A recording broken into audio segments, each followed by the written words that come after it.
मध्य प्रदेश के राज्यपाल लालजी टंडन आज हमारे बीच नहीं रहे। उन्होंने उत्तर प्रदेश के लखनऊ स्थित मेदांता अस्पताल में अंतिम सांस ली। लालजी टंडन को उनके राजनीतिक व्यक्तित्व और राजनीतिक चातुर्य के लिए हमेशा याद रखा जाएगा। मूल रूप से उत्तर प्रदेश की राजनीति में सक्रिय रहने वाले लालजी टंडन भाजपा सरकारों में मंत्री भी रहे हैं और प्रधानमंत्री अटल बिहारी वाजपेयी के करीबी भी माने जाते थे। लालजी टंडन के निधन के बाद यूपी से लेकर एमपी की राजनीति में शोक की लहर दौड़ गई है। उत्तर प्रदेश की लखनऊ सीट से सांसद रहे लालजी टंडन राजनीति की पुरानी पीढ़ी के दिग्गज नेता हैं। राष्ट्रीय स्वयंसेवक संघ से जुड़ने के बाद उन्होंने राजनीति में कदम रखा और पार्षद से लेकर राज्यपाल तक का सफर तय कर एक कीर्तिमान रच दिया। उत्तर प्रदेश के लखनऊ शहर में जन्मे लालजी टंडन महज 12 साल की उम्र में ही संघ से जुड़ गए थे। 1960 में राजनीतिक करियर शुरू करने वाली लालजी टंडन ने जेपी आंदोलन में बढ़ चढ़ कर हिस्सा लिया। उनके राजनीतिक सफ़र की बात करें तो वे 12 साल की ही उम्र में संघ से जुड़ गए। 1960 में अपना राजनीतिक सफ़र शुरू कर दिया। जेपी आंदोलन में उन्होंने बढ़ चढ़ कर हिस्सा लिया।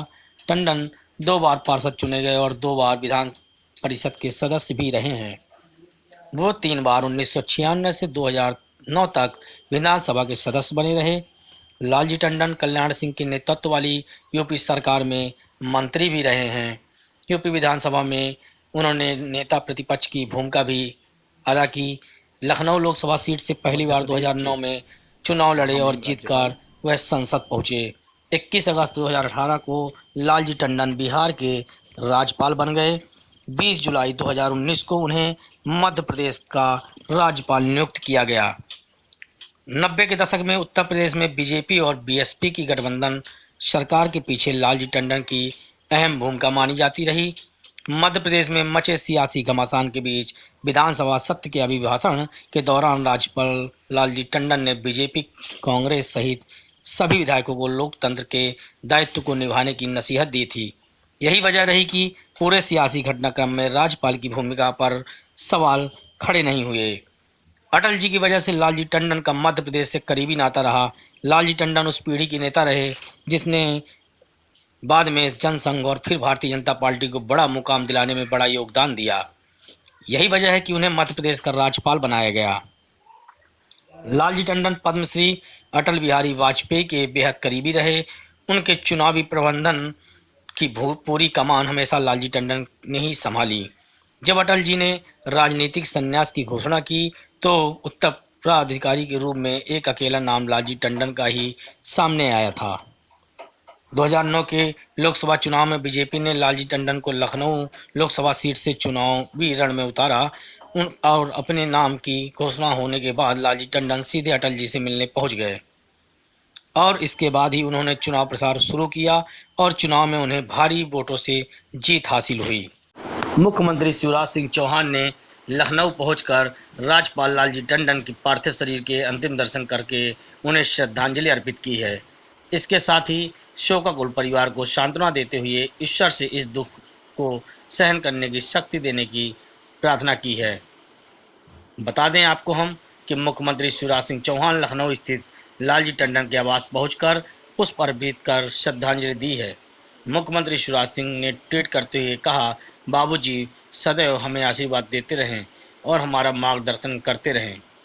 ईश्वर से यही प्रार्थना करता हूं। आपको बता दें कि लालजी टंडन काफ़ी लंबे वक्त से बीमार थे। उन्हें सांस लेने से परेशानी थी और किडनी संबंधित बीमारी थी। लंबे समय से चल रहे इलाज के बाद मंगलवार सुबह उनके बेटे आशुतोष ने उनकी निधन की पुष्टि की। लालजी टंडन कई दिनों से अस्पताल में भर्ती थे। लालजी टंडन को पिछले साल जुलाई में ही मध्य प्रदेश का राज्यपाल बनाया गया था, लेकिन इसी साल पिछली माह तबीयत खराब होने के कारण आनंदीबेन पटेल को मध्य प्रदेश के राज्यपाल का अतिरिक्त कार्यभार दे दिया गया। उनके निधन के बाद कई बड़े नेता श्रद्धांजलि देने पहुंचे हैं। श्रद्धेय लालजी टंडन के निधन से सभी मध्य प्रदेश वासी स्तब्ध हैं। यह मध्य प्रदेश के लिए एक अपूर्णीय क्षति है। श्रद्धेय लालजी मध्य प्रदेश के केवल राज्यपाल नहीं, एक पालक की भूमिका में थे। मेरे ऊपर उनका बहुत स्नेह भी था। मध्य प्रदेश के अंदर उन्होंने सभी समाज वर्गों के लिए हमेशा मार्गदर्शन की भूमिका निभाई। भारत की राजनीति में अगर सच्चे अर्थों में कहें तो श्रद्धेय अटल जी के राजनीतिक और स्वाभाविक दृष्टि से सच्चे उत्तराधिकारी श्रद्धेय लालजी टंडन थे। मैं भारतीय जनता पार्टी मध्य प्रदेश परिवार की ओर से उनको श्रद्धांजलि अर्पित करता हूं और भगवान से प्रार्थना करता हूं कि उनको अपने श्री चरणों में स्थान दे और परिवार को आत्मशक्ति प्रदान करे। मध्य प्रदेश के महामहिम राज्यपाल श्री लालजी टंडन जी का आज आकस्मिक निधन हुआ है। श्री टंडन जी के निधन पर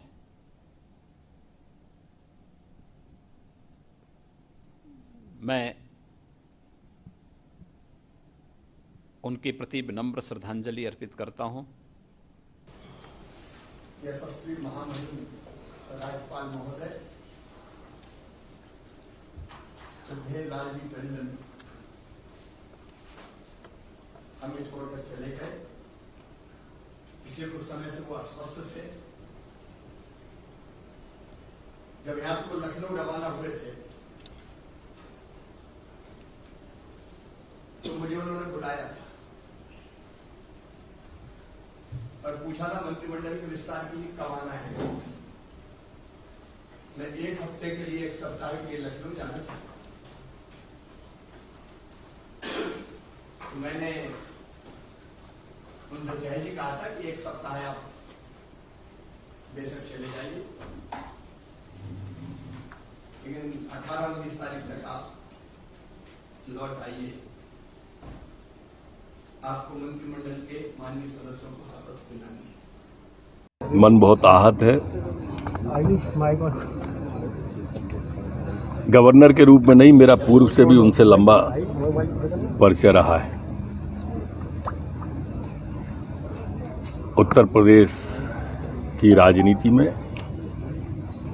एक अपना अलग स्थान रखा। ओजस्वी वक्ता थे, तेजस्वी व्यक्तित्व के धनी थे। पूज्य अटल जी के काफी करीबी थे।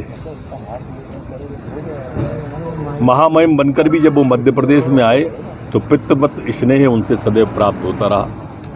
नियम प्रक्रिया पे पकड़, व्यवहारिक ज्ञान, राजनीतिक समझ, एक चलती फिरती लाइब्रेरी थे वो। आप सबने भी देखा होगा, अभी जब ये विषय आया था विधायकों का, और इस विधायकों के विषय में जो महामहिम राज्यपाल ने फाइंडिंग दी थी, वही फाइंडिंग कमोवेश सुप्रीम कोर्ट की भी आई, जो इस बात की द्योतक है, इस बात की परिचायक है कि महामहिम का सर्वांगीण विषयों पर कमांड था। आज उनका निधन हुआ। सच में मन बहुत आहत हुआ, दुखी हुआ। मैं उनके चरणों में विनम्र श्रद्धांजलि अर्पित करता हूं। परमपिता परमात्मा से प्रार्थना भी करता हूं कि वह उनके परिवार को यह गहन दुख सहन करने की शक्ति प्रदान करे और अपने चरणों में स्थान दे।